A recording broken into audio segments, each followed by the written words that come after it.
Mondial 2022, Portugal, Ronaldo vers les records amers. Une Coupe du Monde en pente douce, au Qatar, Cristiano Ronaldo continue à empiler les records et pourrait bientôt devenir le joueur le plus sélectionné de l'histoire du football, mais qui s'en soucie? Car le Portugal avance dans le tournoi en laissant sa star à la marge. Alors que ses équipiers fêtaient avec leurs supporters leur spectaculaire qualification pour les quarts de finale du Mondial 2022 après avoir démoli la Suisse, 6-1, mardi, Ronaldo a filé rapidement seul vers les vestiaires. Journée incroyable pour le Portugal, avec un résultat historique sur la plus grande scène du football mondial. Exhibition de luxe d'une équipe pleine de talent et de jeunesse. Notre Seleção mérite d'être félicité. Le rêve est vivant. Jusqu'au bout, a-t-il ensuite écrit sur Instagram.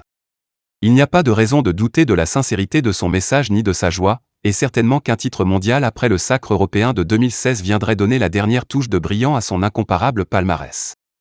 Mais il est évident que CR7 n'a pas au Qatar la place qu'il s'imaginait. Après un début de tournoi sans lustre, qu'il a tout de même vu devenir le premier joueur de l'histoire à inscrire au moins un but lors de 5 Coupes du Monde, il a ainsi été brutalement déclassé mardi. Bientôt le record. Au coup d'envoi, le jeune Gonçalo Ramos, 3 sélections et 33 minutes de jeu sous le maillot du Portugal, était aligné. Ronaldo, 194 sélections, 118 buts avec la Seleção, 5 ballons d'or, 5 Ligues des Champions, lui, était sur le banc. Or, le résultat a été extraordinaire.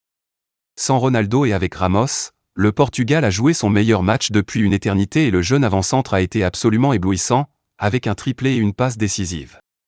Remplaçant au coup d'envoi, ce qui ne lui était plus arrivé depuis près de 15 ans avec le Portugal, Ronaldo a de son côté joué le dernier quart d'heure, sans parvenir à marquer ce but en phase à élimination directe après lequel il court toujours, 16 ans après sa première Coupe du Monde. Ces 15 minutes disputées au stade de Lusail, où il aura au moins constaté aux acclamations des supporters dès qu'il touchait le ballon que sa popularité est intacte, comptent comme une 195e sélection. Encore une, en quart de finale samedi contre le Maroc. Et Ronaldo deviendra le joueur le plus capé de l'histoire du football, à égalité avec le Koweïtien Bader Al-Mutawa, qui n'a pas exactement laissé la même trace. Un parmi d'autres. Mais s'il tombe, ce record interviendra probablement de nouveau en sortie de banc, Ronaldo n'étant plus incontournable et payant le prix de manifestations d'ego devenues moins acceptables chez un joueur aux performances désormais ordinaires. Fernando Santos avait ainsi donné un premier indice lundi en expliquant clairement qu'il n'avait pas aimé le comportement de sa vedette lorsqu'il a quitté le terrain mécontent contre la Corée du Sud. Mardi après le triomphe de son groupe face à la Suisse, il a encore expliqué réfléchir à cette équipe en tant que collectif. Je connais Ronaldo depuis qu'il a 19 ans et nous avons développé une relation forte. L'aspect humain n'a jamais été mal interprété. Je suis sélectionneur, il est joueur, il sait quoi faire pendant le match. Pour moi, il est un joueur très important de la sélection, a déclaré le sélectionneur.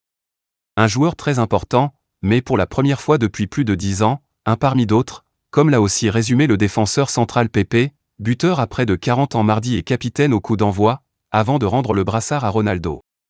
C'était un choix de l'entraîneur et nous devons respecter la décision de notre coach, a-t-il dit à la télévision publique portugaise RTP. Chris est parfaitement, et le coach l'a dit très clairement, qu'ici le plus important c'est le nous.